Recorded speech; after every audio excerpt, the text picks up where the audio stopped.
estamos aqui como um fã-clube gospel. Nós não estamos aqui como um fã-clube evangélico. Nós estamos aqui como discípulos de Jesus, como profetas, como guerreiros de Deus. Estamos aqui não como celebridades do mundo evangélico.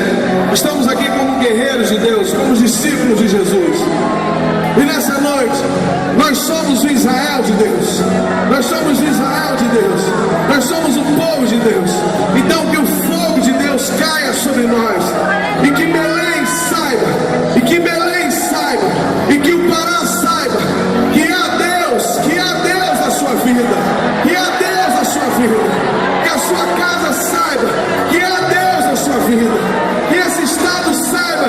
Que existe um Deus assentado no trono. Que existe um Deus.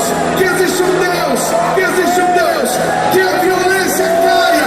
Que a violência caia. Que nós profetizamos essa noite. Levantamos as nossas mãos e profetizamos que todo espírito de violência já é falido nesse lugar.